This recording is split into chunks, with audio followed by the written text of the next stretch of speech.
कार्तिक मास ऐसा मास है जिसमें आप ठाकुर जी को अपने प्रेम पाश में बांध सकते हैं। ठाकुर जी आपके हो सकते हैं। देखिए, ठाकुर जी को बांधना ही है अपने प्रेम में। भक्ति का मतलब क्या होता है? हम सब बंधे हुए हैं कहां? संसार में। हम सब की आसक्ति रूपी रस्सी बंधी हुई है संसार में। वो संसार से हटा करके श्री ठाकुर जी के चरणों में बांध देना, इसी को भक्ति कहते हैं।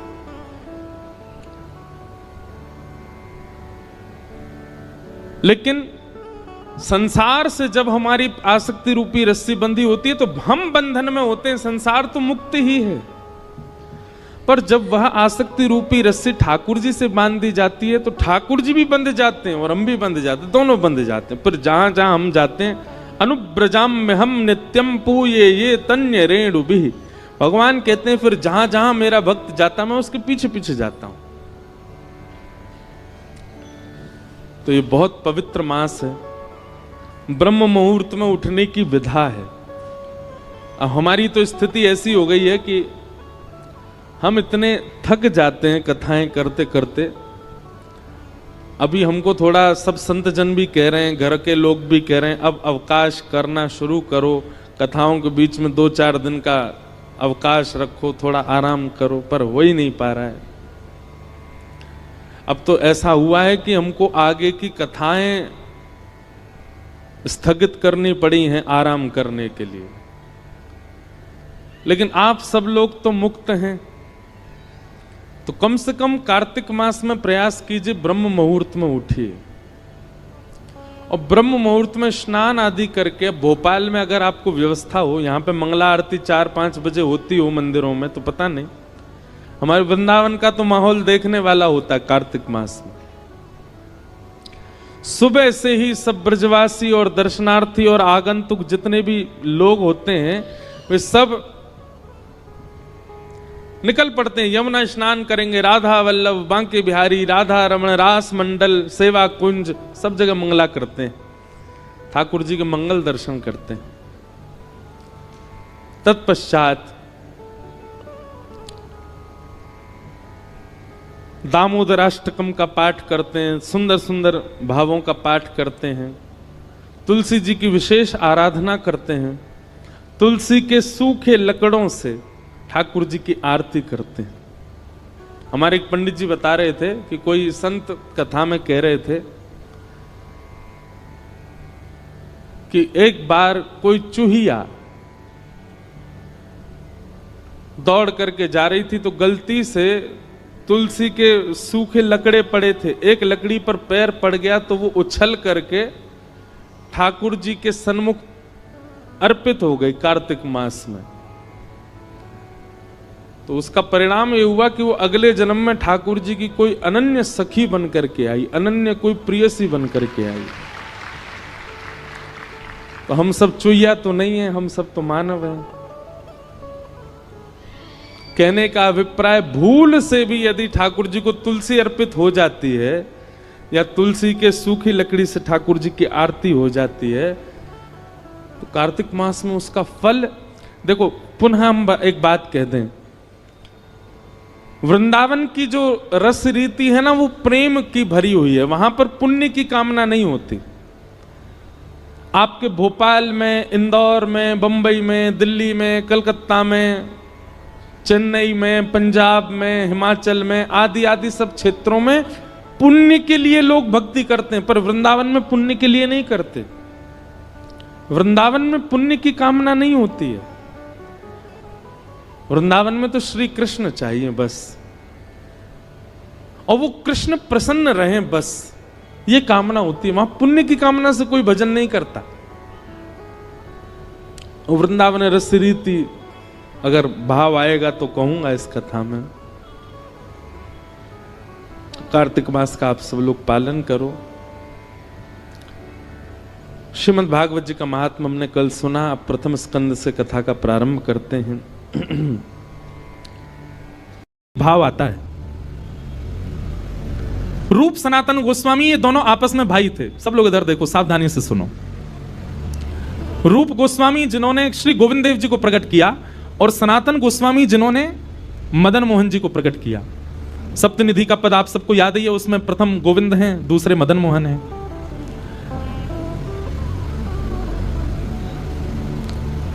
तो रूप सनातन गोस्वामी जो थे ये बांग्लादेश के गौड़ देश के परम विद्वान, परम बीतराग दो वैष्णव हैं। बहुत ध्यान से सुनो।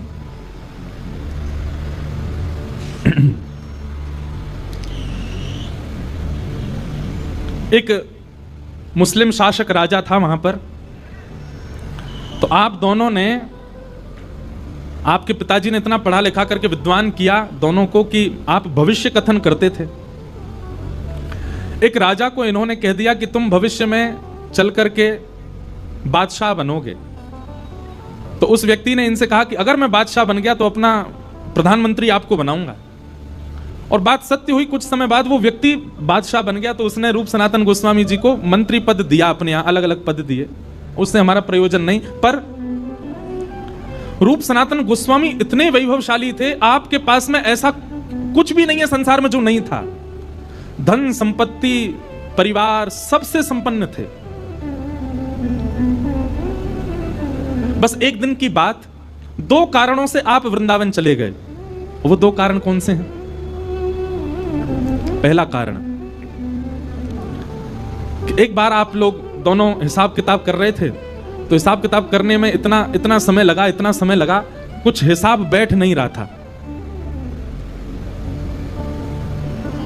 दोनों थक गए। तो एक सेवक को बुला करके आपने कहा कि सुनो, हमारे लिए शरबत बना के लाओ। तो सेवक गया शरबत बनाने के लिए। तो शरबत में चीनी की जगह, बूरा की जगह मैदा डाल लाया और मैदा मिला करके इन दोनों को पिवाई दिया। अब ये हिसाब में इतने व्यस्त थे कि मैदा युक्त शरबत पी गए। इनको पता ही नहीं चला कि इसमें शक्कर नहीं है, बूरा नहीं है। सुबह का समय हुआ। सेवक ने जब सब जगह जांच पड़ताल, मतलब रसोई में जाकर के देखा, तब उसको पता चला, अरे कल रात में शरबत मैंने बनाया, मैंने जल्दी जल्दी में बूरा की जगह मैदा मिला करके पिला दिया। उसको बड़ी गिलानी हुई। तो उसने जाकर के रूप सनातन गोस्वामी, अच्छा, रूप सनातन गोस्वामी जी का नाम रूप गोस्वामी सनातन गोस्वामी नहीं था। आप दोनों का पूर्व नाम, सनातन जी का नाम पहले अमर था। क्या नाम था? अमर। और रूप गोस्वामी जी का नाम पहले संतोष था। अमर और संतोष इन दोनों के नाम थे। तो सेवक ने जाकर के बहुत रोने लगा, कान पकड़, मुझे क्षमा कर दे, मुझसे अपराध हो गया।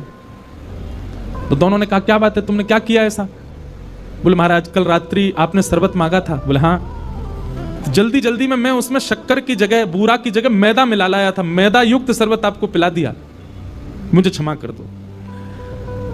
उन दोनों के चित्त में यह चिंता नहीं हुई कि हम मैदा पी गए पानी के संग, बल्कि उनके चित्त में यह चिंता हुई कि हम इस संसार के विषय में इतने ज्यादा व्यस्त हो गए हैं कि रात्रि में हमको इतना भान भी नहीं हुआ कि जल में शक्कर नहीं है, मैदा पी गए। और बोले, अभी तो ये प्रारंभ है, अभी तो हम मंत्री पद पर बैठे ही हैं, तब हमारे साथ ऐसा हो रहा है। आगे आगे चलते जाएंगे तो विषय भोग बढ़ता ही चला जाएगा। सदैव याद रखना बंधुओं, व्यक्ति वैष्णव दो ही हो सकते हैं। पहला वो जिसके पूर्व के प्रारब्ध संचित हों, या फिर दूसरा वो जिसके जीवन में ठोकर लगी हो। कुछ ऐसी घटना घट गई कि महाराज वृंदावन की तरफ मुड़ गए। फिर दो ही प्रकार के लोग वृंदावन जाते हैं। रूप सनातन गोस्वामी का पूर्व का संचित कर्म अच्छा था, इसलिए उनके चित्त में आया, बोले ये विषय भोग, इसमें हम इतने तल्लीन हो गए। अब ठीक है, कुछ भी हिसाब कर रहे थे, है तो विषय का ही, इतना भी भान नहीं रहा कि हम मैदा पी रहे हैं। अब ये उनके मन में चिंतन चल ही रहा था कि उसी समय उनको खबर मिली कि श्री लीलाचल धाम जगन्नाथपुरी से श्रीमन चैतन्य महाप्रभु वृंदावन यात्रा को जा रहे हैं और असंख्य वैष्णव उनके साथ जा रहे हैं। आप दोनों के मन में भाव आया कि एक बार उनका दर्शन करना चाहिए। तो श्री चैतन्य महाप्रभु, इतनी भीड़ थी उनके साथ में कि उनको लगा इतनी भीड़ के साथ वृंदावन जाना ठीक नहीं। तो एक आधे रास्ता से वो वापस, उन्होंने ऐसा भाव रखा कि हम वापस नीलाचल जा रहे हैं। तो लोग बाग सोचे अब जा ही नहीं रहे वृंदावन, तो हम भी आगे क्या करेंगे। तो कई लोग अपने अपने घर को चले गए। तभी चैतन्य महाप्रभु ने देखा कि भीड़ कम हो गई तो एक गांव में रुक गए। वो गांव रूप सनातन गोस्वामी का ही था।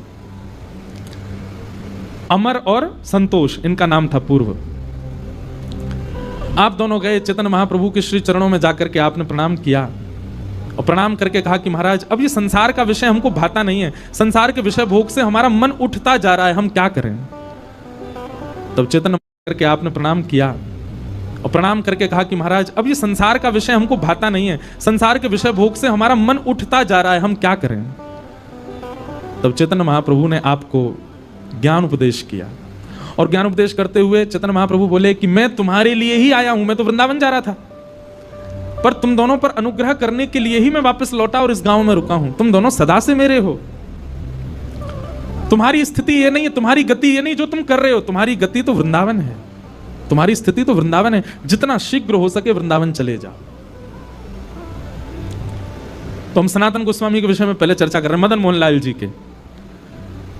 तो रूप गोस्वामी जो थे वे तो एक ही प्रवचन में ऐसे हो गए कि उन्होंने राजा के आना जाना ही बंद कर दिया और अपने एक भाई को संग लेकर के वो वृंदावन चले गए।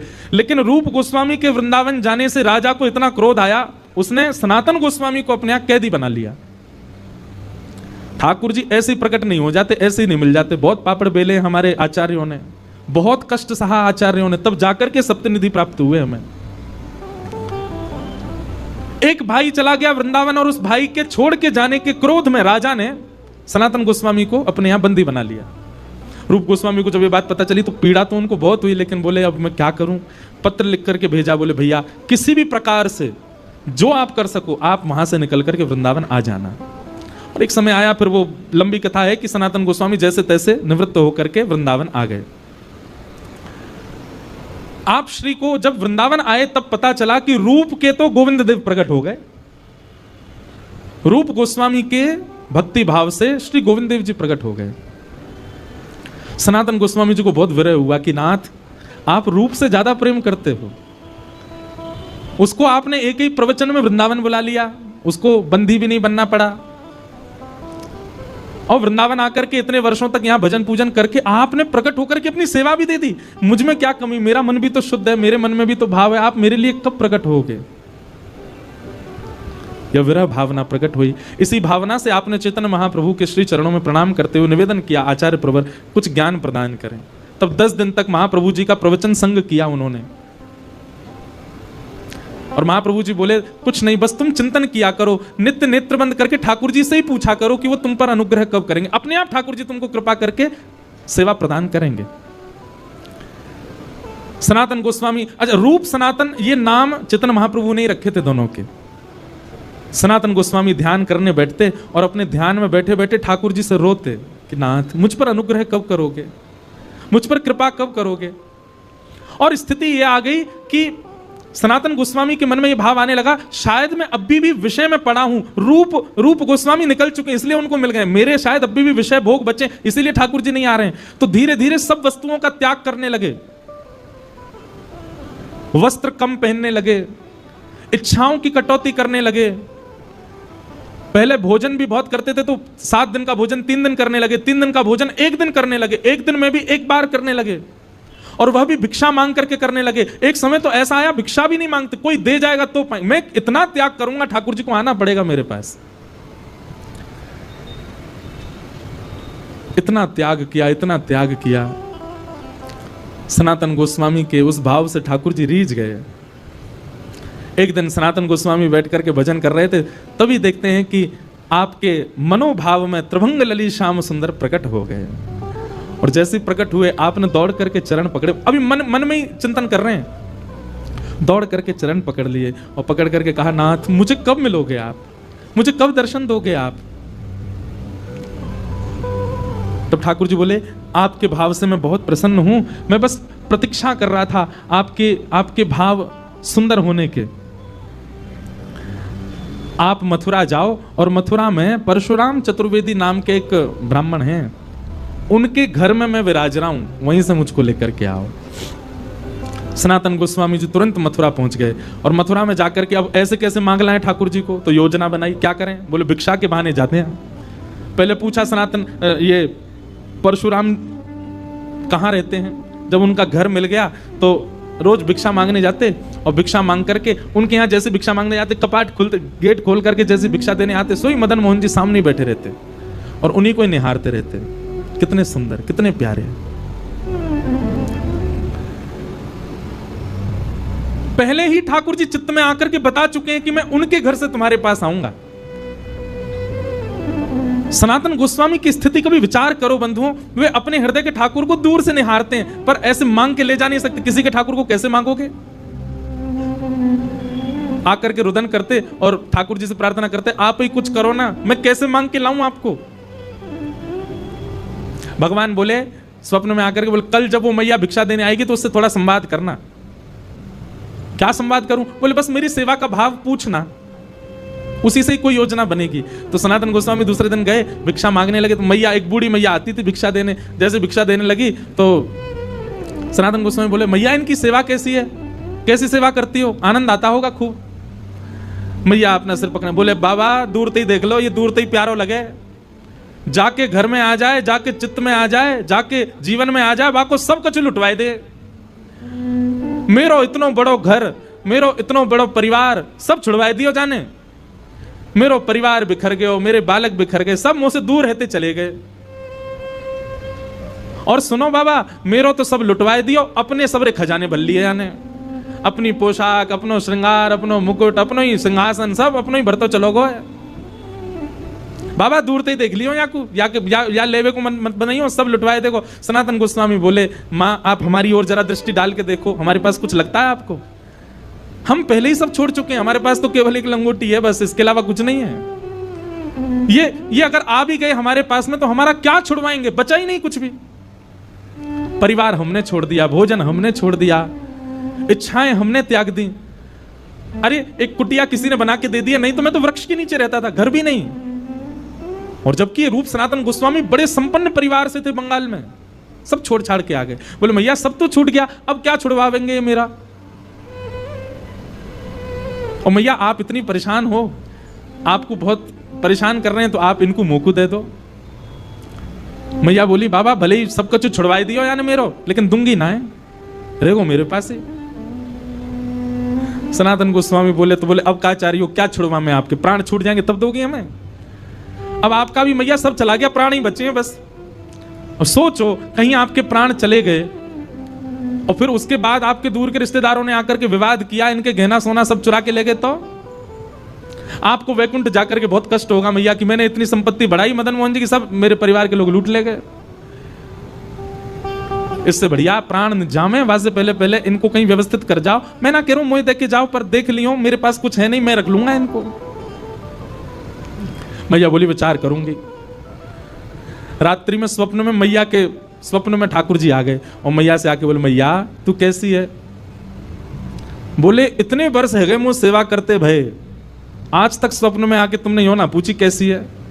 पति चलो गो, परिवार चलो गो, बालक चले गए, सब संपत्ति चली गई मेरी, तभी नहीं अब क्यों पूछवे आए हो? कहा चाहिए सीधे सीधे बताओ।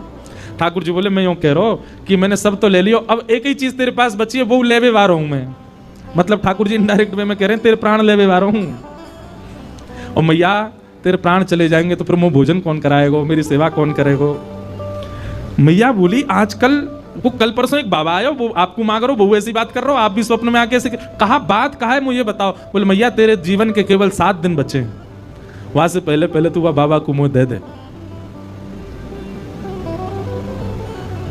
मां के नेत्र सजल हो गए। बोले ठाकुर जी आप जानो ही चाह रहे हैं तो फिर मैं व्यवस्था करूंगी। दूसरे दिन जैसे ही सनातन गोस्वामी गए, द्वार पर आकर के कहा भिक्षाम देही। मैया अपने ठाकुर जी को उठा करके लाई और ला करके बोली ले बाबा ले जाओ ठाकुर जी को, करो इनकी सेवा। अब बाबा थोड़ा ऐसा बता रहे हैं मानो वो लोभी नहीं है ठाकुर जी के, तो मानो ऐसा बोल रहे हैं मैया इनसे पहले यूं तो पूछ लो ये मेरे पास रह लेंगे ना, मेरी कुटिया में ज्यादा व्यवस्था ना है, मैं तो आटो मांग करके ले जाऊं, बिना छने भय आटे के टिक्कर बना के पाऊं, और एक बार बनाऊं वही 7 दिन तक चले मेरे, इनको चल जाएगा ना। मैया वापस अपने ठाकुर जी को ले गई, भीतर पधरा दी। बोले आज रात में पूछूंगी। स्वप्न में फिर ठाकुर जी आए और स्वप्न में ठाकुर जी तो बोली जय जय वो बाबा तो एक दिना बनावे, वही एक टिक्कर दी 7 दिना निकाल दे, और आपको तो एक दिना में 8 बार भोजन चाहिए, कैसे जाओगे बाकी यहाँ? ठाकुर जी बोले कोई बात ना, मैं टिक्कर खा के रह लूंगा, लेकिन मैया मैं रहूंगा भाई के पास, तुम भैया दे दे। वो जैसे रखेगा मुझको स्वीकार है, बस बाकू दे दे। दूसरे दिन सनातन गोस्वामी आए तो मैया ने ठाकुर जी दे दिए। बोले ठाकुर जी कह रहे हैं जैसे रखेगा रह लूंगा। आहा, सनातन गोस्वामी इतने आनंद में भर गए। बोले यही तो सुनना चाह रहा हूं कि ठाकुर जी मैं जैसे चाहूं वैसे रहने को तैयार है। हृदय से लगा करके श्री मदन मोहन लाल जी को अपनी परम कुटी में लेकर के श्री सनातन गोस्वामी आए, चौकी पे विराजमान कर दिए। ठाकुर जी विराज रहे हैं। वही आटा जो भिक्षा में आता है, बिना छना हुआ, बिना नमक डाले, उसी के टिक्कर बना करके मदन मोहन जी को पधरा दिए। मदन मोहन जी की 1 सप्ताह तक ऐसी सेवा चलती रही। टिक्कर रोज बनाते थे और उन टिक्करों का क्या करते थे तो कहीं वर्णन है कि ठाकुर जी की जो प्रसादी होती थी उसमें से थोड़ा सा पाते थे और बाकी का जो था उसको ब्रजरज में गाड़ के रखते थे और कभी समय मिलता फिर उसमें से निकाल करके पाते रहते या किसी को प्रसाद के रूप में बांटते रहते।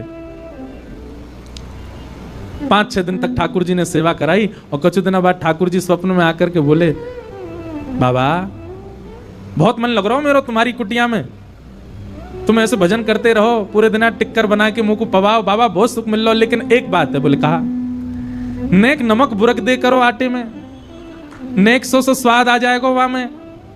अरे मैं नंद जी को लाला, मैं यशोदा मैया को लाला, लाड़ चाव को जोड़ा, इतने लाड़ प्यार तो मुंह को पाल के बड़ो कियो, 56 भोग बनाती यशोदा मैया।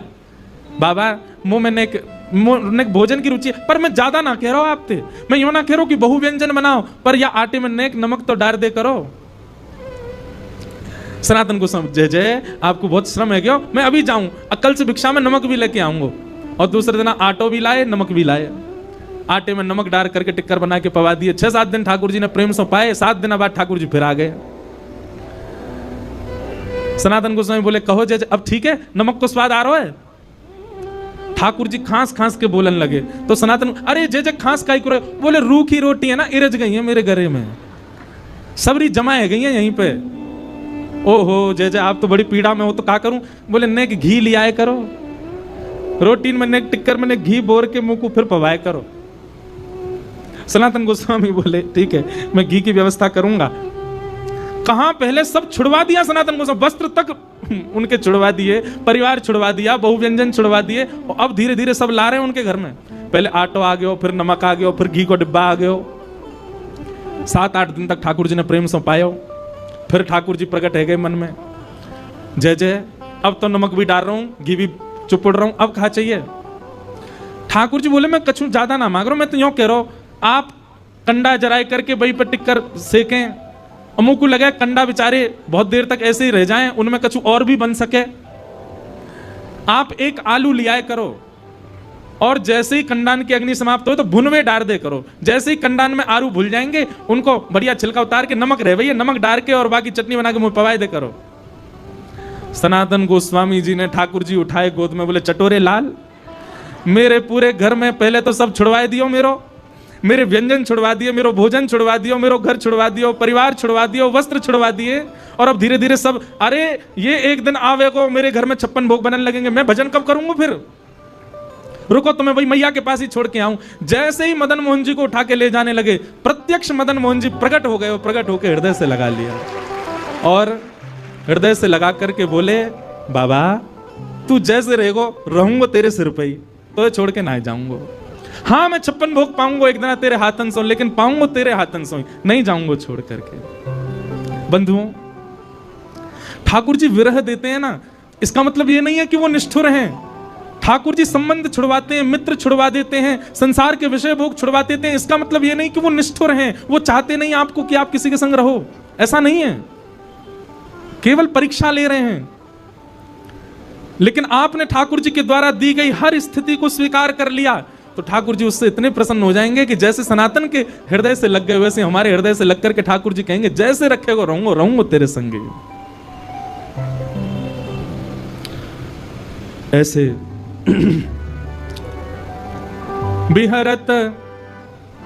बिहरत निस दिन कुंज गलन में, ब्रज जन मन सुख धाम, मदन मोहन को रूप निरख के, मदन मोहन को रूप निरख सनातन बलि बलि जाए।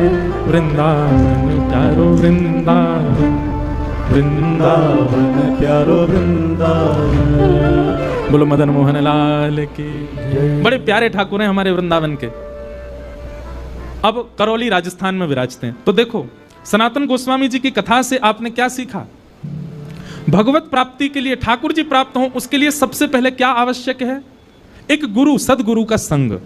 चैतन्य महाप्रभु यदि कभी सनातन गोस्वामी के जीवन में नहीं आते तो शायद उनको कभी भगवत प्राप्ति नहीं होती। लेकिन गुरु कैसा होना चाहिए? गुरु वही जो हरि सो मिलावे, गुरु वही जो वृंदावन में बसावे, गुरु वही जो हरि की राह दिखावे, जो भगवत भावों को आपके चित्त में स्पष्ट करे, वो गुरु होना चाहिए। ऐसे गुरु सनातन गोस्वामी को प्राप्त हुए। तो सबसे पहले गुरु आश्रित। और गुरु आश्रय भी कैसा? चैतन्य महाप्रभु ने कहा कि वृंदावन चले जाओ, तो अपनी राजकीय संपदा को छोड़ करके चले गए वृंदावन। रूप सनातन गोस्वामी जी का जब मैं चरित्र पढ़ रहा था तो उनके परिवार के बारे में भक्तमाल जी में ऐसा वर्णन किया है, उस काल में, उस समय में वहां सुख था उनके पास जो बड़े बड़े राजाओं के पास नहीं था। सब छोड़ करके आ गए वृंदावन। और यह बात स्पष्ट है, जाके चित्त में यह भावना हो कि हमें श्री राधा रमण प्रत्यक्ष मिले तो हरिराम व्यास जी की इस पंक्ति को याद रखिएगा। कनक कूट को टिक लग तजिए, भजिए कुंवर कन्हैया, वृंदावन सा चौधन भैया। जब तक आपके जीवन में वृहद त्याग नहीं होगा तब तक ठाकुर जी नहीं मिल सकते। ये बात लिख लीजिएगा। हम लोग नेक नेक से त्यागन पे ठाकुर जी को मांग रहे हैं। ठाकुर जी आपके लिए मैंने जो है प्याज लहसुन छोड़ दी, ठाकुर जी आपके लिए मैंने व्यसन करना छोड़ दिया, आपके लिए मैंने ये सब करना। आप केवल जिह्वा की वस्तुओं के त्याग कर पा रहे हैं। भगवत प्राप्ति के लिए त्याग पूछना भी नहीं है, बस त्याग दो। बोले जा से मुझे ठाकुर जी मिले, मुझे वो करना है। मीराबाई का जो पद आप सब गाते हैं, मैं बैरागन होंगी, उस पद में जो अंतरा है उसमें क्या कहती है मीराबाई? कहो तो कुसुमल साड़ी रंगा। मतलब अगर कोई कह दे कि अरे मीरा खूब सुंदर श्रृंगार कर तभी शाम सुंदर रीझेंगे, तो कोई कह जाता ना तो मीराबाई अपनी बुद्धि नहीं लगाती, अच्छा श्रृंगार से रीझते हैं, बोले अच्छा तो फिर तो मैं बहुत सुंदर श्रृंगार करूंगी। और तभी संत महापुरुषों को मीराबाई देखती तो इनसे कहती, आप लोगों ने श्रृंगार क्यों नहीं किया? शाम सुंदर तो श्रृंगार से रीझते हैं, आप इतने सामान्य बने क्यों घूमते हैं? बोले नहीं नहीं, ठाकुर जी भगवा भेष से रीझते हैं। कहो तो भगवा भेष, कहो तो मोतियन मांग भरावा, और कहो छिटकावा केश। अगर कोई कह जाए कि केश दान कर दो ठाकुर जी तब मिलेंगे, तो मीराबाई उसके लिए भी तैयार हैं। क्यों? जिन भेषा मारो सावरो रीझे, जिन भेषा मेरो गिरधर रीझे, मैं सोही भेष धरूंगी, हो मैं तो सोही भेष धरूंगी, हो मैं बैरागन होंगे, मैं बैरागन होंगे। दूर चले जाएं फिर उनकी महिमा मंडन ऐसा करती हैं। किशोरी जी के सन्मुख ठाकुर जी होते हैं तो किशोरी जी ऐसा बर्ताव, वैसे तो बड़ी सहज है, बड़ी सरल है हमारी श्री जी, पर ये ललता विशाखा करवाती हैं जबरदस्ती श्री जी से। तो किशोरी जी जब सामने ठाकुर जी होते हैं ना तो ऐसे, जैसे ठाकुर जी कभी पूछेंगे मैं कैसा लग रहा हूं, आहा, सूरदास जी कहते हैं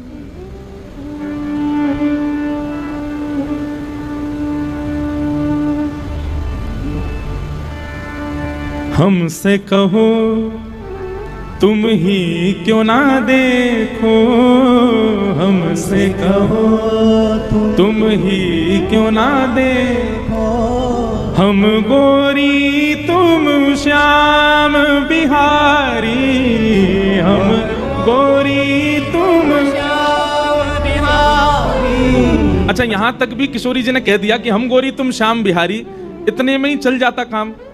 लेकिन ये ललता विशाखा बड़ी चतुर हैं, श्री जी से कहें अभी आनंद ना आयो, ऐसा कुछ बोलो कि रूठ के बैठ जाए, मुंह फुला के बैठ जाए गुलाब जामुन से, ऐसा कुछ बोलो।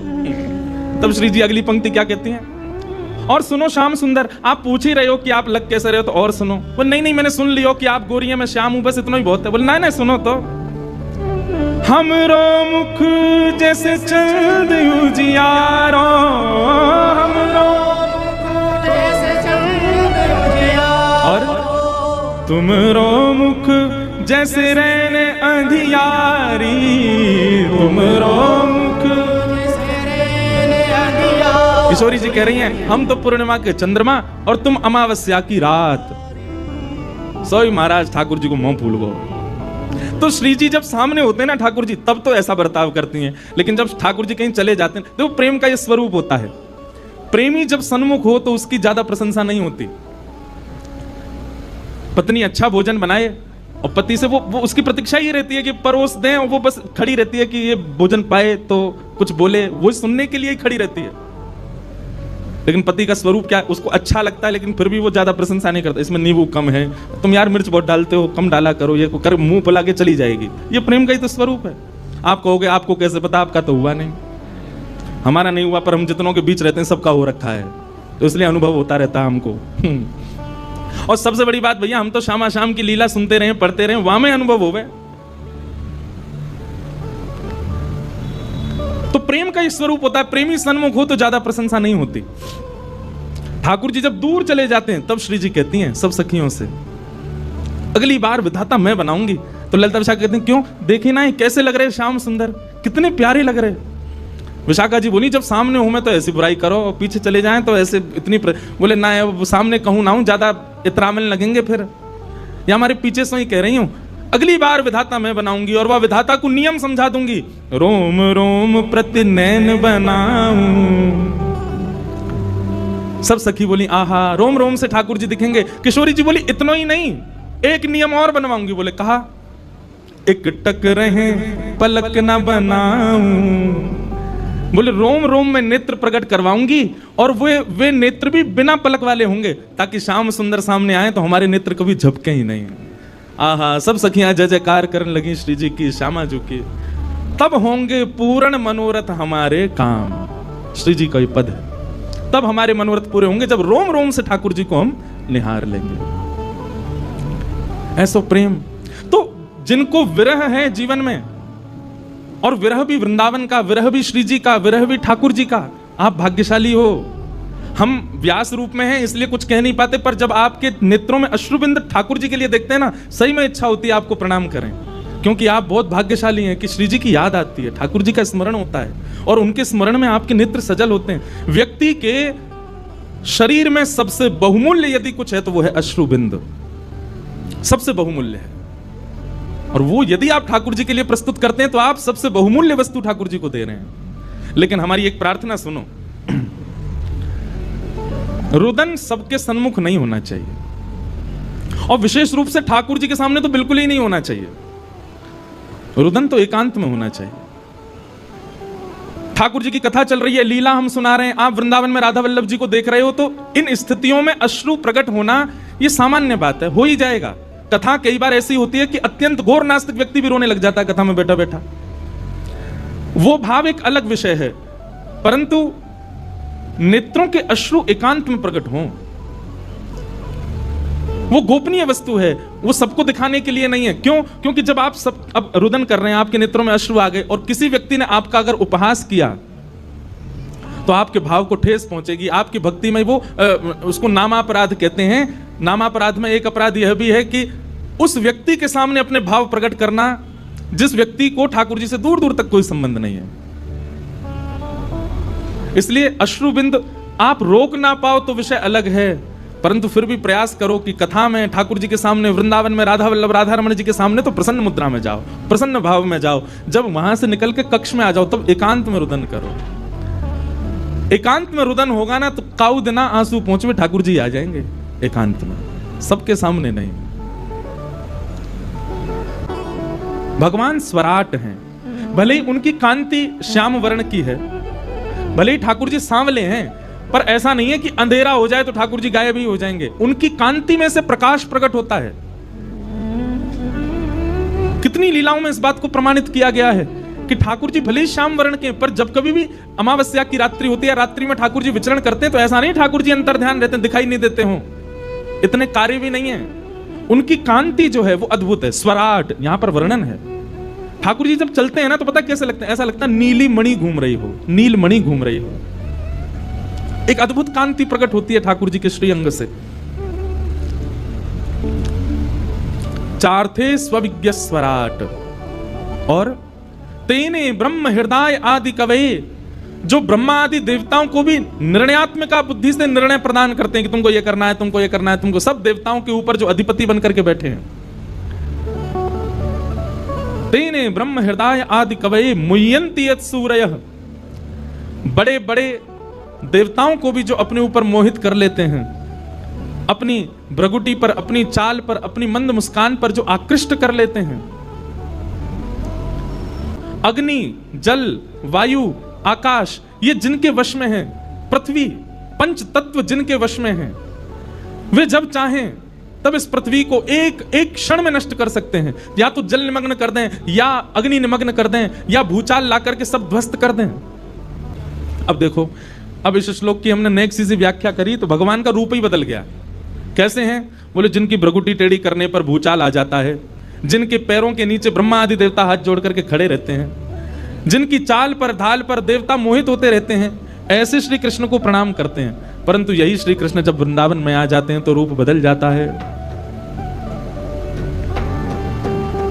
हमारे ब्रज में गाते हैं, क्या गाते हैं?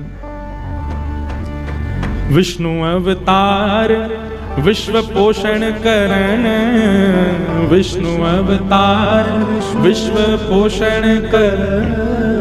विष्णु का अवतार किस लिए हुआ? बोले विश्व का पोषण करने के लिए। पर सोई कर चोरी यहाँ अहीर घरन, हाँ सोई कर चोरी यहाँ अहीर घरन। कैसे? निज प्रभुता विसार, निज प्रभुता विसार, निज प्रभुता विसार, प्रभुता विसार। हाँ भैया, प्रेम ने दिया कि सदा उल्टी बहे धार, कौन पावे आपको पार। प्रेम ने दिया कि सदा उल्टी बहे धार, अरे कौन पावे आपको पार। प्रेम ने दिया कि सदा उल्टी बहे धार। ओ देखो मैं सुनाऊं एक बात अनुमेल, देखो मैं सुनाऊं एक बात अनुमेल, देखो मैं सुनाऊं एक बात अनुमेल, देखो मैं सुनाऊं एक बात अनुमेल। ब्रह्म निराकार रहो गोकुल में खेल, हाँ ब्रह्म निराकार रहो गोकुल में खेल। ओ ब्रह्म निराकार रहो गोकुल में खेल, हाँ निराकार रहो गोकुल में खेल। ओ नंद यशोदा के द्वार, यशोदा के द्वार, नंद यशोदा के द्वार, यशोदा के द्वार। ओ प्रेम ने दिया कि सदा उल्टी बहे धार, कौन पावे आपको पार। प्रेम ने दिया कि सदा उल्टी, हमारे ब्रज की रसिया है, कौन पावे आपको पार। प्रेम ने दिया कि सदा उल्टी बहे धार, कौन पावे आपको पार। प्रेम ने दिया कि सदा उल्टी बहे। उद्धव जी गए कहां? ब्रजमंडल। गोपियां सब घेर बना के बैठी हैं, बीच में किशोरी जी बैठी हैं। उद्धव जी उनके सामने जाकर के कहने लगे, आप जिनके, सब लोग बहुत ध्यान सुनो, इधर देखो। उद्धव जी कहते हैं, आप जिनके विरह में इतने व्याकुल हो रहे हैं, आप जिनके विरह में इतने नीर बहा रहे हैं, आपको पता है वो कौन है? गोपी बोली, हमें तो पता है, लेकिन तू बता, तो क्या पता है कौन है वो? बोले, वो निर्गुण निराकार पर ब्रह्म है, उनका कोई गुण नहीं है, उनका कोई आकार नहीं है, वो जगत नियंता जगदाधार हैं, तीनों लोकों के स्वामी हैं, वो साक्षात पर ब्रह्म भगवान हैं। आप उनके रूप को समझिए। खंबायु अग्निम सलिलम महिम च ज्योतिम से सत्वानि दृशो द्रुमादीन यत सरित समुद्राम हरे शरीरम यत किंच भूतम प्रणमेत अनन्यम। उद्धव जी महाराज ले अपनी वेदों की ऋचाओं को खोल खोल करके गोपियों के सामने धर रहे हैं। आप जिस पर ब्रह्म को याद कर करके इतनी व्याकुल हो रही हैं, वो किसी का नहीं है। क्यों? क्योंकि वो किसी का हो ही नहीं सकता, वो निर्गुण निराकार ब्रह्म है। जब उद्धव जी कहते कहते कहते कहते मुंह सूख गया उद्धव जी का, तब गोपियों ने एक बात कही, उसी को हमारे सूरदास जी ने एक पद में गाया है। निर्गुण कौन देश को वासी, निर्गुण कौन देश को, निर्गुण कौन देश को वासी। हे उद्धव, जिस निर्गुण के बारे में तुम बोल रहे हो कहाँ रहता है? ओ निर्गुण कौन देश को वासी, निर्गुण कौन देश को वासी, निर्गुण कौन देश को वासी, निर्गुण कौन देश को वासी। हे को है जनक जननी, को है जनक जननी, को है जनक जननी, को है जननी जननी। उसके माता पिता कौन है? निर्गुण निराकार ब्रह्म जिसके बारे में तुम हमको सुना रहे हो, उसके माता पिता कौन है? को है जनक जननी, को है जनक जननी, को है जनक जननी, को है जनक जननी, को है कौन नार को दासी, हाँ कौन नार को, हे निर्गुण कौन देश को वासी, निर्गुण कौन देश को वासी, हाँ निर्गुण कौन देश को वासी, निर्गुण कौन देश को वासी। जब उद्धव जी महाराज बोले कि उनके कोई माता पिता नहीं है, वो तो निर्गुण निराकार ब्रह्म है, केवल लीला कर रहे हैं, तब एक गोपी गई और पतरी सी छड़ी लेकर के आई और छड़ी लेकर के उद्धव के पीछे भागी। तो नंद यशोदा कौन है? देवकी वसुदेव कौन है? ये सब कौन है? अरे जा निर्गुण को तू बखान कर रहा उद्धव, वह निर्गुण के माता पिता नंद यशोदा हैं। तू कैसे कह सके वो निर्गुण निराकार पर ब्रह्म है? और यदि वो निर्गुण निराकार है, काय को हमारे घर की माखन चुरा के खावे, काय को हमारे संग रास रचावे, काय को हमें विरह प्रदान करे? निर्गुण पर ब्रह्म के बारे में आके सुना रहा है हमें। हे निर्गुण कौन देश को वासी, निर्गुण कौन देश को वासी, हाँ निर्गुण कौन देश को वासी, निर्गुण कौन देश को वासी।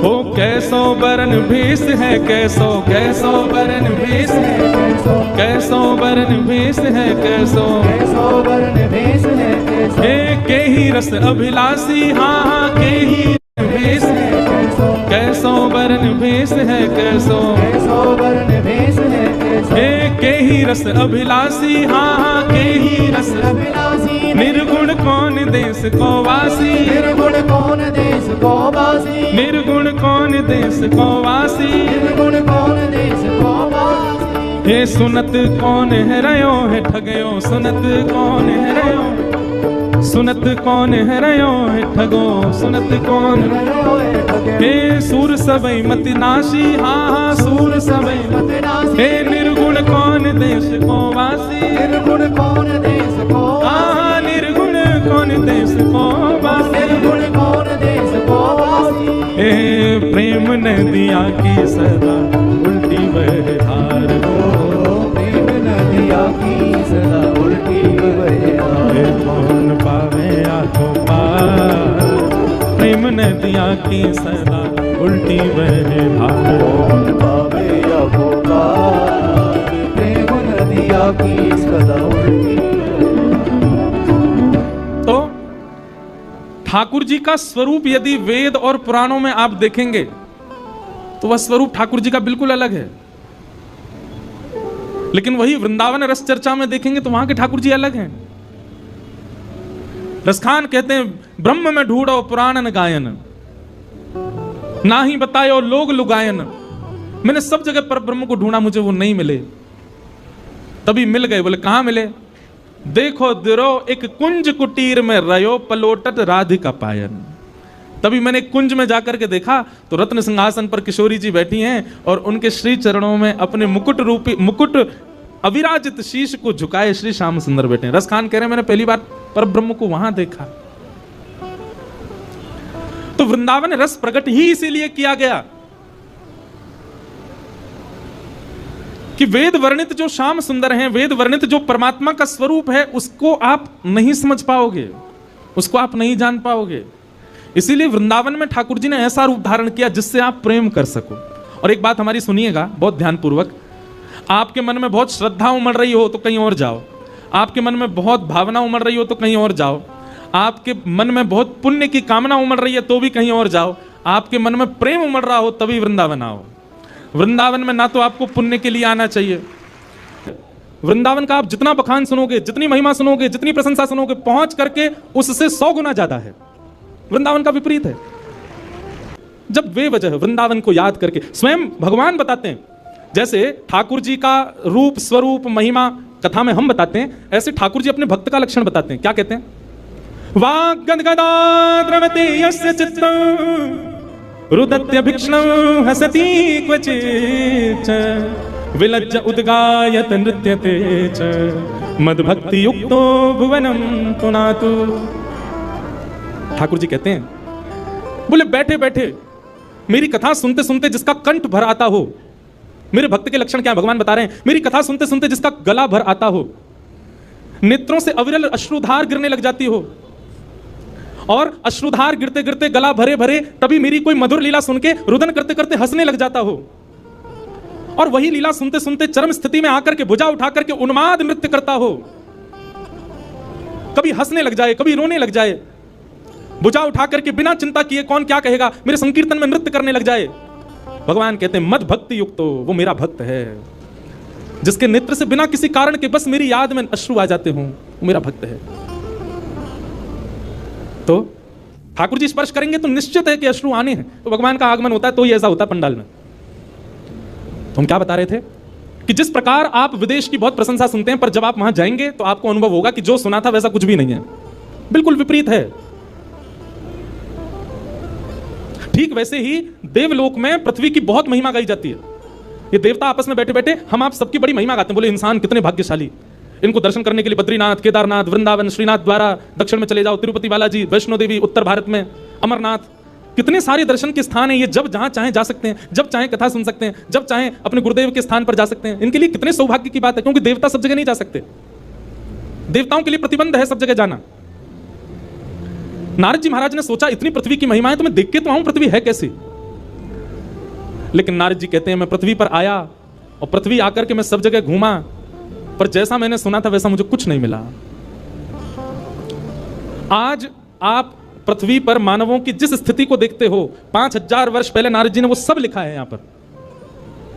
नारद जी कहते हैं पृथ्वी कैसी है, बोले सत्यम नास्ति तप शौचम दया दानम न विद्यते उदर भरिणो जीवा बकार कूट भाषिण।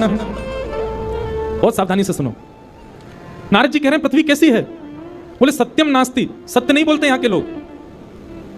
बंधुओं आप यदि काउंट करें अपना हर दिन, आप महीने के 30 दिन काउंट कीजिए कि मैंने ऐसा कौन सा दिन निकाला जिस दिन मैंने झूठ ही नहीं बोला हो। मुश्किल से 4 या 5 दिन निकल करके आएंगे 30 में से। हर दिन हम झूठ बोलते हैं, हर दिन असत्य भाषण करते हैं, और असत्य के भी बहुत रूप हैं। किसी से बोलना ही असत्य नहीं होता, हम स्वयं के साथ भी जब असत्यता करते हैं, अपने साथ भी अपने आप को जबरदस्ती धकेल रहे हैं संसार के विषय में, यह भी तो असत्य है। हम हर दिन असत्य बोलते हैं, तो सत्यम नास्ति। नारद जी कह रहे हैं यहां के लोग सच बोलते ही नहीं है। दूसरा नारद जी ने क्या देखा पृथ्वी पर, बोले तपह नास्ति, भजन नहीं करते हैं। क्या करते हैं, बोले दिखावा, आडंबर। जितने भी भक्ति पथिक यहां बैठे, एक बात हमारी बहुत ध्यान से सुनिए, जिस दिन आपके भजन में आडंबर आ गया उसी दिन ठाकुर जी दूर हो जाएंगे। आपने एक बार भी यह विचार कर लिया कि मैं ऐसा करूं जिससे 4 लोगों को दिखे कि ओहो ये तो बड़ा भक्त है, उसी दिन ठाकुर जी दूरी बना लेते हैं। ये आडंबर है। कभी भी इस भावना से कुछ नहीं करना है, ना कथा इस भावना से व्यास को करनी चाहिए, ना सेवा इस भावना से सेवार्थी को करनी चाहिए, ना नाम जप इस भावना से नाम जापक को करना चाहिए। जैसे काउंटर भी कई लोग रखते हैं, बहुत ज्यादा काउंटिंग उसमें बढ़ जाती है, तो फिर संतों को दिखा भी देते हैं महाराज जी 35,000 नाम हो गए सुबह से अभी तक। क्यों? आपकी भक्ति में जिस दिन प्रदर्शन आ जाएगा ठाकुर जी उसी दिन कोसों दूर चले जाएंगे। इसलिए प्रदर्शन नहीं, दर्शन में रहो। एक बात सदैव याद रखना, धन और विद्या जितनी बांटोगे उतनी बढ़ेगी, प्रेम और भजन जितना छुपाओगे उतना बढ़ेगा। विद्या का यदि आपने विस्तारीकरण नहीं किया, बांटा नहीं, तो विद्या आपकी खराब हो जाएगी। ऐसी धन, बहुत धन हो जाए और आप उसको जमा करते जाओ कहीं दो मत, तो धन भी खराब हो जाएगा। कैसे खराब होगा? आपके परिवार की मति बिगाड़ देगा, वो गलत जगह पर उसको खर्च करने लग जाएंगे। प्रेम और भजन ये भी छुपा के करना चाहिए। प्रेम का ढिंडोरा पीट दिया, निश्चित है कि प्रेम आपका नष्ट हो जाएगा। ऐसे भजन यदि आपने दिखा दिया कि आप क्या करते हैं, कितना करते हैं, कैसे करते हैं, तो आपका भजन भी नष्ट हो जाएगा। इसलिए इन 2 चीजों को गुप्त रखना है, प्रेम और भजन। नारद जी महाराज कहते हैं सत्य नहीं बोलते संसार के लोग, तप नहीं करते। बोले भजन तो गोपनीय रूप से होता है, यहां तो दिखावा करते हैं लोग। तपह नास्ति। शौचम नास्ति, बोले पवित्रता केवल दिखावे की है। नहा लेते हैं 2 बार दिन में, लेकिन पवित्र नहीं है। हम लोग स्वच्छ तो रहते हैं, हम लोग सुंदर तो रहते हैं, पर पवित्रता नहीं है। पवित्रता बाह्य नहीं होती, भीतर की होती है। पवित्र नहीं है। तपः नास्ति, शौचम नास्ति, तपः नास्ति, और क्या कह रहे हैं, बोले दया नास्ति, दया भी नहीं है हम लोगों के अंदर। दया के नाम पर भी हम केवल दिखावा करते हैं। और फिर क्या कह रहे हैं, बोले दानम नास्ति, दान भी नहीं करना जानते हम। एक बात हमारी सुनिएगा, दान का स्वरूप शास्त्रों में बताया गया कि अगर आपने किसी को कुछ दिया और देने के बाद में अगर आपने किसी से जाकर के कहा ये तो मैंने दिया था, उसी समय आपका दान का पुण्य खत्म हो जाता है। किसी को प्रदान करने के बाद आप गा नहीं सकते कि ये मैंने दिया था। और दान का मतलब धन देना ही नहीं होता, दान का मतलब वस्त्र देना ही नहीं होता, दान का मतलब असहाय को उसकी जरूरतमंद वस्तु देना ही नहीं होता। दान के रूप में बहुत कुछ आता है। कई बार ऐसा देखा गया कि किसी व्यक्ति की सहायता से कोई व्यक्ति बहुत श्रेष्ठ बन गया। अब वो श्रेष्ठ बन गया तो वो नीचे खड़ा खड़ा सबको बोलता है, मैंने ही तो बनाया इसको, मेरे ही भजन से, मेरे ही बल से, मेरे मुझसे पैसे मांग के ले गया था, आज देखो इतना बड़ा आदमी बन गया। आप नहीं कह सकते इस बात को। आपसे वस्तु जैसे ही किसी के पास जाती है, अगर वो दान का स्वरूप है तो आप उसको अपना कभी नहीं बता सकते। आपने जिस दिन उसको अपना बताया उसी दिन आपका पुण्य नष्ट हो जाता है, क्षीण हो जाता है। तो दानम नास्ति, हमारा तो काम ही है कि जब तक फोटोग्राफर नहीं हो तब तक दान ही नहीं करते। जब तक कहीं बता ना दें, सोशल मीडिया अपडेट ना कर दें, तब तक दान नहीं होता। थोड़ा गोपनीय रखो अपने आप को, दानम नास्ति। और फिर क्या कह रहे हैं, बोले केवल एक ही चीज के लिए हम सब लोग भाग रहे हैं। बोले क्या, उदर भरिणो जीवा, हमारा एक ही उद्देश्य है। बोले क्या, ऐसा कुछ करना है जिससे हमको भोजन मिल सके। उदर भरने की शिक्षा ही हम पा रहे हैं, उदर भरने के लिए ही मेहनत कर रहे हैं, उदर भरने के लिए पूरा दुनिया भाग रही है। अंत तो गत्वा हमारी गति क्या है, बोले कुछ मिलना चाहिए, पेट में जाना चाहिए, बस इसी के लिए ही कर रहे हैं। आप ऐसा नहीं कह रहा हूं कि मैं इसके लिए नहीं जीना है, पर हमारा उद्देश्य केवल यही है। कई लोगों को तो इतनी भूख लगती है, वो बात बात पर केवल उनको यही चिंता है कि खाना क्या है।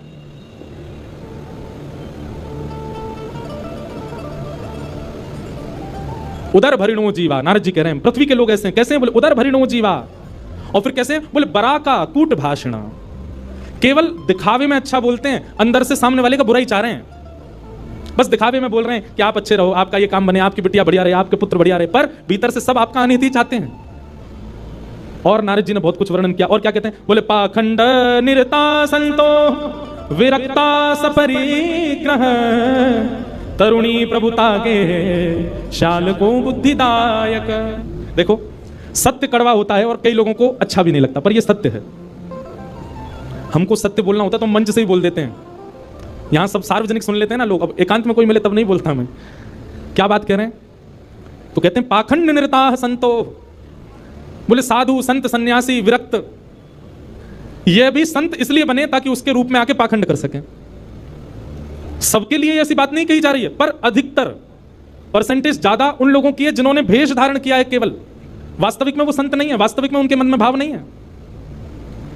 और विरक्ता सा परिग्रह है, तो विरक्त, सब चीज से छूटे हुए, पर कहीं ना कहीं उनके मन में भी परिग्रह की इच्छा होती है, परिवार बसाने की इच्छा होती है। और क्या कह रहे हैं, बोले तरुणी प्रभुता गे है। घर में किसकी चलती है, बोले पत्नी की चलती है। तरुणी प्रभुता गे है, माता पिता नहीं, बड़े बुजुर्ग नहीं, पर विवाह हो जाए तो पत्नी ही सर्वस्व है। तरुणी प्रभुता गे है शाल को बुद्धिदायक।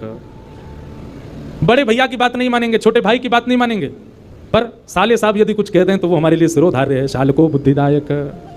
नारद जी ने इस प्रकार अब बहुत सारी बातें यहां बताई हैं, सबके बारे में सत्य बता दिया। बोले विवाह नहीं होता है, कन्या विक्रय होता है, वर विक्रय होता है।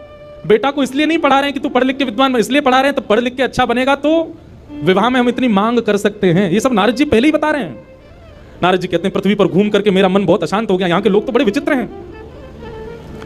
तभी नारद जी कहते हैं बाकी सब बात छोड़िए, सब जगह भ्रमण करता करता करता जैसे ही मैं वृंदावन गया, वृंदावन में मैंने एक आश्चर्य देखा।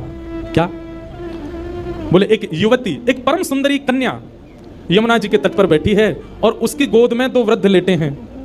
उस कन्या से मैंने जब पूछा कि तुम कौन हो, तो उसने अपना परिचय दिया कि मैं भक्ति हूं, और मेरी गोद में जो ये 2 वृद्ध हैं, ये दोनों ज्ञान और वैराग्य, ये मेरे पुत्र हैं। मैंने उसको पूछा तुम युवा हो और तुम्हारे पुत्र वृद्ध, ये कैसे हो सकता है? तब उसने बताया, बोले संसार के लोग भक्ति करते हैं पर ज्ञान और वैराग्य शून्य रहते हैं। भैया हमारी प्रार्थना है केवल भक्ति मार्ग में आ जाना अच्छी बात है, पर भक्ति के दो पुत्र हैं, ज्ञान और वैराग्य। उनके बिना यदि आप भक्ति मार्ग में जाओगे तो आप कभी ना कभी फिसल सकते हो, कभी ना कभी रुकावट आ सकती है। और ज्ञान और वैराग्य इतने कठिन मार्ग नहीं है, ज्ञान और वैराग्य इतने बड़े कठिन नहीं है जितना आपको लगते हैं। ज्ञान का मतलब बहुत स्पष्ट है, सही और गलत की पहचान को ही ज्ञान कहते हैं। ज्ञान का मतलब बहुत नॉलेज ले लेना नहीं होता, बस सही और गलत क्या है इतना विवेक बुद्धि आ जाना, इसी को ज्ञान कहते हैं। और वैराग्य का मतलब सब छोड़ देना नहीं होता, वैराग्य का मतलब सबसे विरक्त हो जाना नहीं होता, वैराग्य का मतलब सबके बीच रहते हुए भी उसके प्रति आसक्ति ना होना, उसको वैराग्य कहते हैं।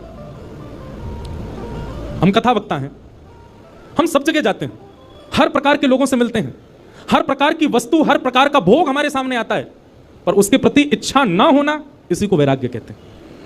विदेश भी जाते हैं, सब जगह घूमते हैं, जो एक भोगी व्यक्ति, संसारी व्यक्ति कर सकता है वो सब हमारे सामने भी प्रस्तुत होता है, पर सामने प्रस्तुत होते हुए भी उसको ना करना, यही वैराग्य। सूरदास जी की पंक्ति में हर कथा में गाता हूं, तजोरे मन हरि विमुखन को संग, जाके संग कुमति उपजत है, जाके संग कुमति उपजत है, पड़त भजन में भंग, हाँ पड़त भजन में भंग, तजोरे मन हरि विमुखन को संग, तजोरे हरि विमुखन को संग। उन सब भावों का, उन सब वस्तुओं का त्याग करना है जिनसे ठाकुर जी की भक्ति कम होती है। प्याज और लहसुन खाना पाप नहीं है, आपको नरक नहीं जाना पड़ेगा उसके बदले, पर अगर आपके चित्त में प्रेम भक्ति है और आप इन तामसी वस्तुओं का यदि बहुत सेवन करते हैं तो प्रेम लक्षणा भक्ति कम हो जाएगी। आपके मन में त्याग की स्थिति है, आप बहुत जल्दी डिटैच हो जाते हैं चीजों से, लेकिन आप तामसी वस्तुओं का सेवन करते हैं तो आपके डिटैचमेंट की जो स्थिति है वो नष्ट होती चली जाएगी। साधक स्थिति, भक्त स्थिति हमारी कम होती है इन सब वस्तुओं के से, इसलिए उसको मना किया गया। वो सब भाव वर्ज्य बताए गए हैं भक्ति मार्ग में जिनसे ठाकुर जी की प्रेम लक्षणा भक्ति कम होती हो। इसलिए उन्हीं भावों में हम पैंट पहन के क्यों नहीं करते कथा, हम टी शर्ट पहन के क्यों नहीं आते कथा में, बगलबंदी क्यों पहनते हैं, धोती ही क्यों पहनते हैं, ठाकुर जी की प्रसादी बनाने वाले को भी हम यही क्यों कह रहे हैं कि धोती पहन के बनाओ, हम आप लोगों से भी क्यों निवेदन कर रहे हैं कि कम से कम तिलक लगाओ, कंठीमाला गले में धारण करो। ये वैष्णव वेश धारण करने से भी आपका संग सुधरता है, आपका मन सुधरता है, आपकी भावना शुद्ध होती है, तामसिकता से आप बचते हो, इसलिए बहुत जरूरी है ये सब। तो वैराग्य का मतलब सब छोड़ देना नहीं होता, वैराग्य का मतलब सबके बीच रहते हुए भी उसके प्रति आसक्ति ना होना, इसको वैराग्य कहते हैं। ये भक्ति के दो पुत्र हैं, ज्ञान और वैराग्य। जब तक ये चित्त में नहीं आएंगे भक्ति महारानी प्रसन्न नहीं रह सकती, इसलिए इन दोनों को चित्त में धारण करो। नारद जी महाराज ने देखा कि ज्ञान और वैराग्य दोनों वृद्ध हो गए, तो नारद जी महाराज ने प्रयास किया कि ज्ञान और वैराग्य को युवा कैसे किया जाए। संतों से पूछा लेकिन कोई भी इसका प्रमाणित उत्तर नहीं दे पाए। तब नारद जी महाराज आज सनत कुमारों से पूछते हैं कि भक्ति के पुत्र ज्ञान और वैराग्य युवा कैसे होंगे, कृपा करके मुझे बताओ। बहुत सावधानी से सुनना, भक्ति हम सबके चित्त में है, पर ज्ञान वैराग्य पुत्र नहीं है हमारे पास। भक्ति के पुत्र वो कैसे आएंगे, उसी का उपाय यहां पर सनत कुमार बता रहे हैं। और सनत कुमार कहते हैं ज्ञान वैराग्य की पुष्टता के लिए, ज्ञान वैराग्य के लिए, युवावस्था के लिए क्या करना है, भक्ति के सहित ज्ञान और वैराग्य को यदि चित्त में युवान करना है तो भागवत की कथा सुनो। श्रीमद् भागवत की सप्ताह कथा को ध्यान पूर्वक एक एक शब्द को श्रवण करो। सप्ताह पूर्ण होते क्या होगा, आपके चित्त में भक्ति के पुत्र ज्ञान और वैराग्य दोनों युवा हो जाएंगे, विवेक बुद्धि जागृत हो जाएगी, सही गलत में पहचान अपने आप प्रकट हो जाएगी, अपने आप डिटैच होना शुरू कर दोगे। देखिए डिटैचमेंट का मतलब केवल किसी वस्तु, व्यंजन, व्यक्ति से दूर हो जाना नहीं होता। डिटैचमेंट का मतलब और क्या होता है, विरक्ति का मतलब और क्या होता है, आपके घर में कुछ ऐसी वारदात हो गई, भगवान ना करे कुछ हो, ऐसा कुछ हो गया जिसके कारण आप बहुत विचलित हो गए। विचलित आप कब होगे, परेशान आप कब होगे, जब आपके चित्त में विरक्ति नहीं होगी। लेकिन कथा आपको ऐसा बना देगी कि फिर चाहे जीवन में जो हो जाए, आपकी लाइफ के साथ चाहे जो कुछ हो जाए, आप उससे टूट नहीं सकते, आप उससे परेशान नहीं हो पाओगे। व्यक्ति टूट जाता है, गिर जाता है, बिखर जाता है और फिर कोसता है ठाकुर जी को, मेरे साथ ये क्या हो गया। ये वही व्यक्ति करता है जो आध्यात्मिक नहीं है। लेकिन आध्यात्मिक व्यक्ति कभी टूटता नहीं, कभी बिखरता नहीं, कभी परेशान नहीं होता। वो अपनी जीवन में आने वाली परिस्थितियों से जूझना सीख जाता है और ये भागवती सिखाती है उसको। सुदामा जी महाराज के जीवन में नहीं आई थी, बहुत विषम परिस्थितियां आई। मीराबाई के जीवन में नहीं आई, बहुत विषम परिस्थितियां आई। अरे कहां तक कहें, जिस पति से विवाह हुआ मीराबाई का, बस वे ही एक सपोर्टर थे उनके ससुराल पक्ष में, और कोई सपोर्ट नहीं करता था मीराबाई को। वे भी कुछ महीनों बाद ही भगवत धाम चले गए, अकेली मीराबाई रह गई अपने परिवार में। लेकिन फिर भी कभी टूटी नहीं मीराबाई, अपने ठाकुर जी की भक्ति करती हैं। राणा ने, उनके देवर ने जब राजपाट संभाला मेवाड़ का, तो मीराबाई के लिए बोले कि ये बहुत चरणामृत पीती है, इसको विष पिला दो। विष भेज दिया, विष तक पान किया। ठाकुर जी को हरण करवाने के लिए ना जाने क्या क्या किया। मीराबाई के चरित्र पर, मीराबाई के उनके स्वभाव पर, उनके चरित्र पर उंगली उठाने के लिए मन चले लोगों तक को भेजा उनके कक्ष में, पर मीराबाई कभी टूटी नहीं, लड़ती रही, क्योंकि उनका विश्वास प्रगाढ़ है। उनकी भक्ति इतनी चित्त में जागृत हो चुकी है कि वो इन सब परिस्थितियों से परेशान नहीं होते। एक बात कहें, साधक की, भक्त की परेशानी ये नहीं होती कि मेरी जॉब नहीं लग रही है, या मेरे पैसे मैं इतने नहीं कमा पा रहा, बच्चे मेरी सुन नहीं रहे, या मेरे मन चाहे काम नहीं बन पा रहे। उसकी परेशानी का एक ही काम होता है, एक ही कारण होता है, क्या? वृंदावन जाने का मन हो रहा है, जा नहीं पा रहा। कथा सुनने का मन हो रहा है, मैं पहुंच नहीं पा रहा। सेवा करने की बहुत इच्छा हो रही है, पर ठाकुर जी सेवा करा नहीं रहे। उसकी यही पीड़ा रहती है। मीराबाई की पीड़ा ये नहीं है कि उनकी ननद, उनके देवर, उनकी सास, उनका पूरा परिवार उनका विपक्षी है। उनकी पीड़ा केवल यही है कि नाथ, मैं वृंदावन कब जाऊंगी, मैं आपके उस धाम का दर्शन कब करूंगी। कथा आपको ऐसा बना देती है कि फिर संसारी आने वाली पीड़ाएं आपको अनुभव नहीं होती हैं। आपकी पीड़ा का कारण केवल ठाकुर जी हो जाते हैं कि ठाकुर जी क्यों नहीं मिल रहे हैं। पीड़ा केवल यह है।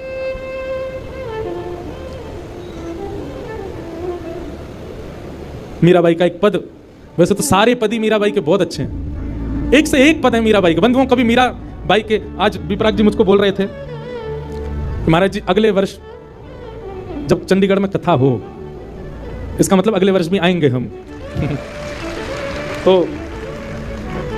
आपका भाव था महाराज जी, अगले वर्ष जब कथा हो तो आप मीरा चरित्र सुनाइएगा। मीराबाई का चरित्र अब उन्होंने कहा है, बाकी तो हमारे लाल जी की इच्छा, क्या कहेंगे तो ठाकुर जी जाने। मीराबाई के बड़े सुंदर सुंदर पद हैं। मीराबाई कहती हैं, उनको कोई आके कहता तुम्हारे देवर इतना कष्ट देते हैं, तुम्हारी ननद इतना कष्ट देती है, छोड़ के चले जाओ ना इस परिवार को। मीराबाई कहती नहीं, जब तक कोई गुरुजन आज्ञा नहीं कर देंगे तब तक नहीं जाऊंगी। सहती रही मीराबाई। फिर एक दिन गोस्वामी तुलसीदास जी ने जब उनको आज्ञा की, जाके ही न राम वैदेही तजियता ही कोटि वैर सम यद्यपि परम स्नेही, वो कितना भी स्नेही क्यों ना हो, यदि उसके चित्त में ठाकुर जी नहीं है तो उसका त्याग कर दो। जब गोस्वामी तुलसीदास जी ने पत्र लिख करके मीराबाई को भेजा, तब मीराबाई ने अपने गिरधर गोपाल को उठाया, तब घर छोड़ करके, अपने ससुराल को छोड़कर फिर वृंदावन आई। तब तक छोड़ा नहीं। मीराबाई से कोई कहता इतनी पीड़ा आपको देते हैं, आपको पीड़ा नहीं होती? मीराबाई कहती है, पल पल पिय को रूप निहारूं, निरख निरख सुख पाती। पल पल पिय को रूप निहारूं, निरख निरख सुख पाती। मीराबाई कहती है पीड़ा तो देते हैं, पर जैसे ही पीड़ा आती है ना, तो पीड़ा आने पर मुझको लगता है कि ये मेरे साथ ऐसा क्यों कर रहे हैं। पर उसी समय मैं अपने लाल जी को जब देखती हूँ, तो लाल जी को देख करके लगता है मुझ पर चाहे जितनी पीड़ा आ जाए, ये तो मेरा साथ नहीं छोड़ रहे ना, ये मेरे संगी हैं। तो जब वे लोग पीड़ा देते हैं तो पीड़ा होती है, पर मैं तब लाल जी को देख ली तो लाल जी को देख करके मेरी पीड़ा दूर हो जाती है। आहा, यह संसार सकल जग झूठा झूठा कुलरानाता। यह संसार सकल जग झूठा झूठा कुलरानाता। इनकी पीड़ा मुझे कहाँ लग सकती है? झूठे लोग हैं ये, इनसे मेरा कोई संबंध नहीं है। साचे एक राधा रमण जो मेरे साथ हैं, मुझे पीड़ा क्यों होगी? यह संसार सकल जग झूठा झूठा कुलरानाता। यह संसार सकल जग झूठा झूठा कुलरानाता।